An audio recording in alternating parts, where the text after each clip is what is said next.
You know, it's really a sad state of affairs when you can see this kind of brutality done to the least of us, you know, the smallest of the human family. And most people look at this and say, you know, this really isn't necessary. We don't need to do this. This is sort of beyond the pale. Having gone through a daughter's death was a very dramatic and difficult thing. But I can tell you there are plenty of other physicians out there who stopped doing abortions, not because they had that kind of experience, but because they really seriously started evaluating what exactly they were doing and deciding that this is not what they were about as a person or as a physician. Does it haunt me? Yeah, it haunts me a lot. But on the other hand, I think that that's why I feel as strongly as I do now on the pro-life side.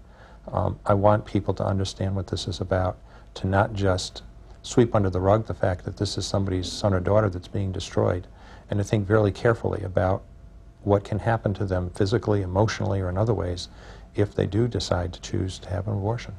The sad part about it is individuals who call themselves pro-choice and voted for this legislation, acknowledging that this type of abortion is brutal murder, I'd like them to explain, as you roll back within the pregnancy, if it's not okay at 8 months to kill the child in this fashion, why is it okay at 5 months to kill the same child in some other fashion?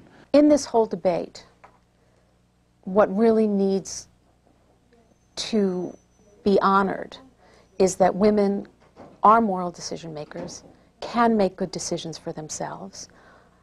If in fact a woman needs an abortion or seeks an abortion, that decision in terms of the best way to preserve her health, preserve her fertility, needs to be made in consultation with her physician, and the decision whether or not to go forward needs to be made by the woman in consultation with those who are important to her, her family, her God, her community, however that makes sense.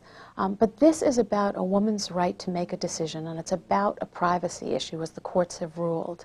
And I believe that that will continue to be the case. If it's not okay to kill a child after it's been born, it's not okay to kill a child at 8 months, it ought not be okay to kill a child at any point during his or her life. And that argument needs to be taken, and the Supreme Court decision of Roe versus Wade needs to be taken on kind of head on. And until Roe versus Wade is taken down or overturned, we will have the most gruesome abortions you can imagine. And I'd suggest to you that it'll get worse. The trend will go the other way, that you'll see abortions like this, infants, killing of small infants. I did abortions. I understand the reasons. You know, I'm in school and I want to complete my education, or this is going to interfere with me economically, or I already have too many children, or there are many reasons why women feel that an abortion is their, quote, best choice. I understand that. I know that. And this is when a woman ends up in a situation where she's pregnant and she doesn't want to be, she is in a very, very difficult situation. But is abortion really the best answer? In the end, despite all the soft language that you hear, this is choice. You never hear the word abortion from the other side. It's always just choice. In the end, every abortion means the killing of her own son or daughter.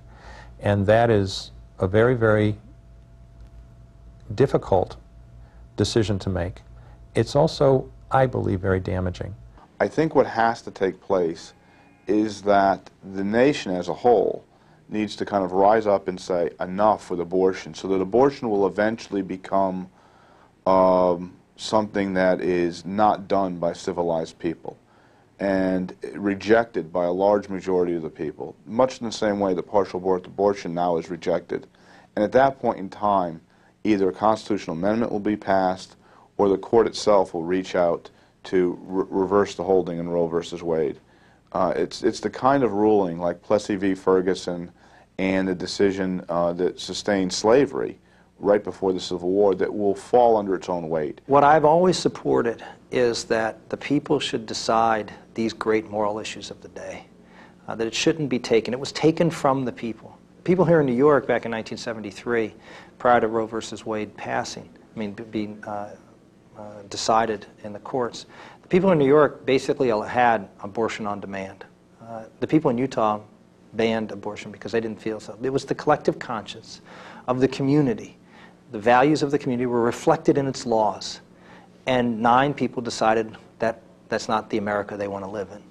They want to, in Washington, D.C., determine the collective morality of the country. That, I believe, is a very dangerous thing to do. Now, people may agree with the Roe versus Wade decision. They have a right to do so.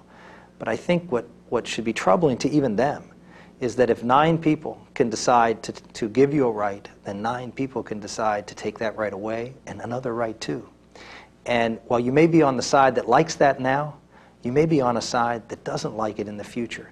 And once you've given that right for the court to do that in society, you have really undermined the fundamental democratic principles of our society, and I think that's the danger that I see in this whole right to privacy.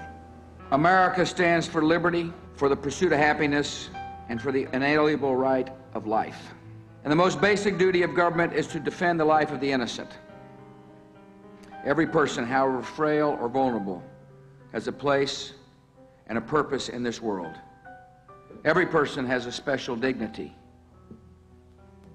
This right to life cannot be granted or denied by government because it does not come from government. It comes from the Creator of life.